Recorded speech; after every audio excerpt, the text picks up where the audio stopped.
Hello, friends, and welcome back to Stories About Entitled People. Let's start our video with a story in which our OP found a great way to skip work and screw over his boss. But before we begin, don't forget to subscribe to our channel if you're new here and turn on notifications so you don't miss a new video every single day. Here we go. Sorry, boss, I can't come in. I've been drinking. A few years ago, my wife was working as an EMS worker in our local township.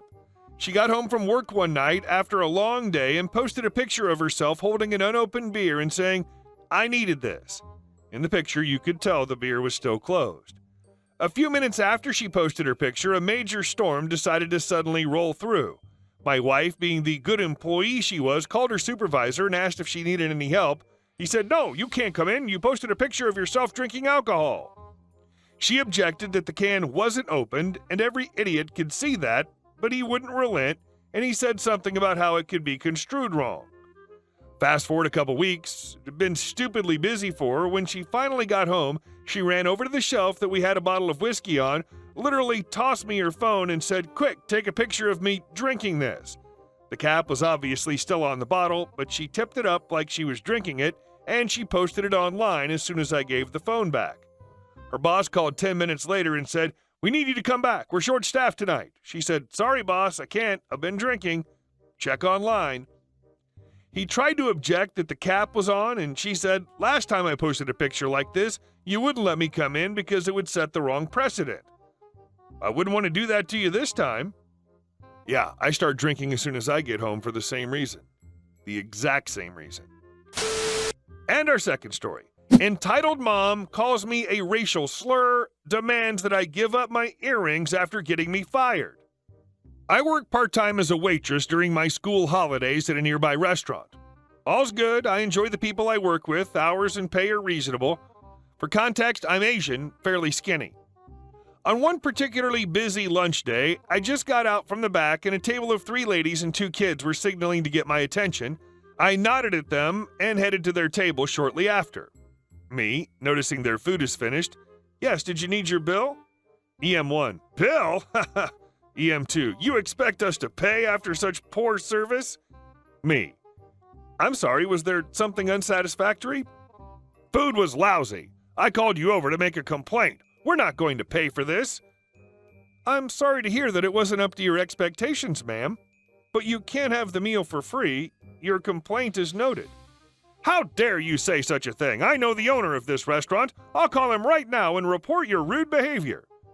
Now, my boss, Jay, is female. As I was with the table of entitled moms, I could see Jay at the far corner of the restaurant, happily enjoying her lunch. EM3 pulls out her phone, smirking at me as she puts her phone to her ear. EM3, "Hello?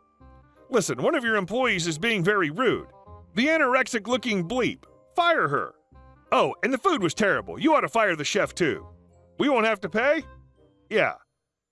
At the time, I didn't realize what she'd called me as I was keeping an eye on Jay, who never answered her phone. Coworker Kaz passed by, hearing what she said. EM3, smiling, then tells me I'm fired. It was quite the funny pretending of calling my boss, but I didn't call her out on it just yet. Kaz, "What's happening here?" Me, "They aren't satisfied with their food and refuse to pay."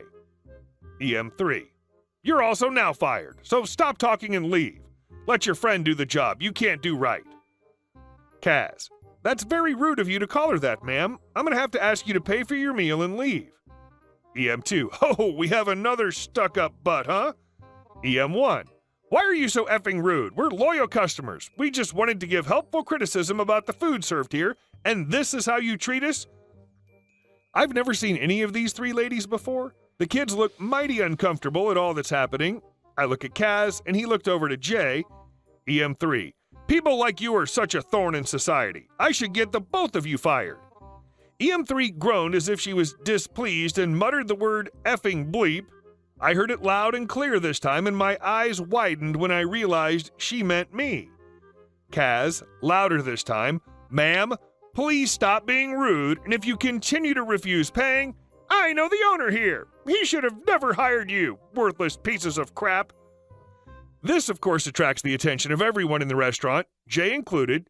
She gets up from her seat and starts to walk over. EM1, Hey you! Me.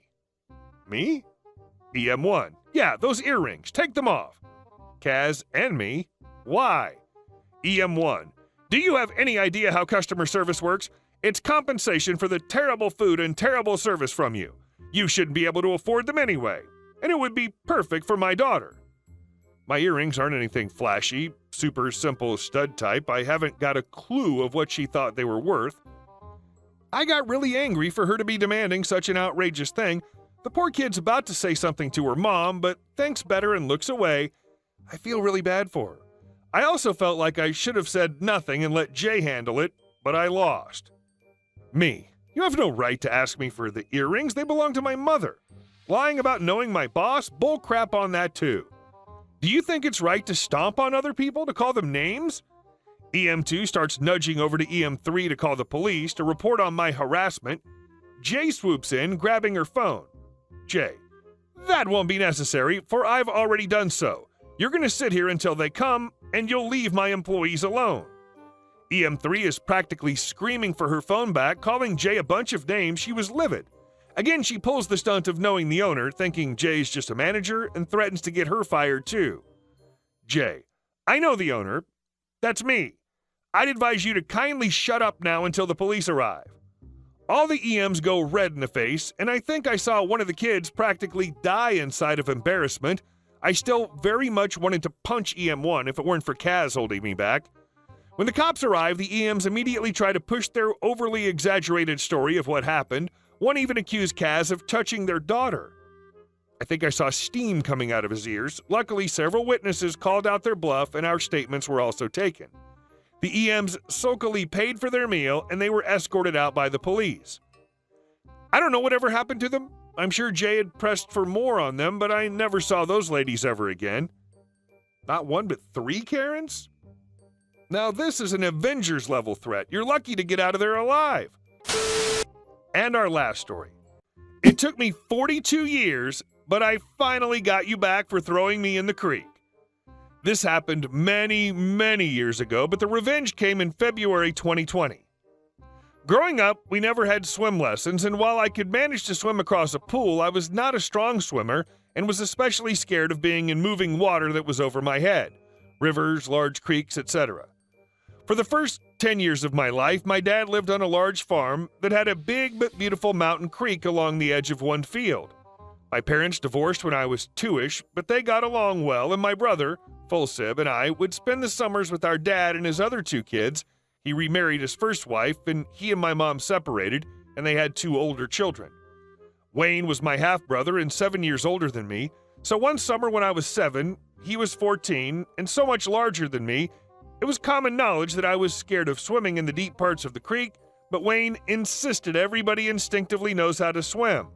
There was a massive rock the size of a small house that we used to fish from, and my other siblings would jump in the creek from there. Only about 10 feet above the water, but it was a very deep hole. When you jumped in, you had to swim a ways downstream in order to find a place to climb out and back up on the rock.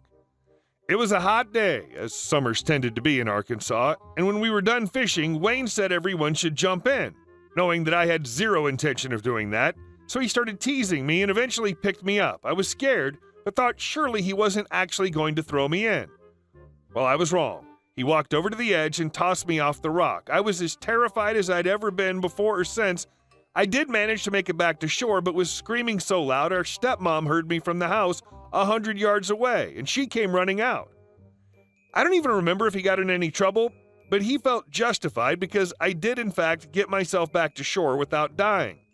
But I developed a deeper phobia of swimming from then on until I went away to college and decided to take swimming lessons. Now I'm a biologist. I've traveled all over the U.S. working in streams and lakes, including Alaska and Hawaii. I've logged over 9,000 hours underwater, scuba, which is an insane amount of time and could only be done because I worked full-time literally underwater, though not very deep, so I could log a lot of hours in a day, for 20 years. Revenge number 1. I think I only saw Wayne 2 or 3 more times in my life after I left for college. He passed away last year after a 2+ year battle with cancer. We weren't close at all. I didn't even like him. But it was sad, and my other siblings mourned for him. His daughter, grandson, and mother are still alive, and so out of respect for them, I went back for the funeral and had nothing bad to say about him. I was just there to be supportive and see a lot of family I hadn't seen in years. He was cremated and we buried most of his ashes in a small cemetery in the Ozark Mountains near our childhood home. But before the funeral, I took a small amount of ashes.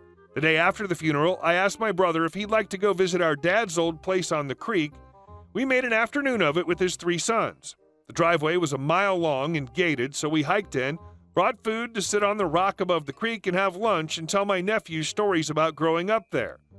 After lunch, and while no one was watching, I took out Wayne's ashes and threw his butt off that same rock 42 years after he'd done the same to me. I made it to shore and climbed out back then, but part of Wayne will forever be in that creek now. It was very cathartic, if not mean.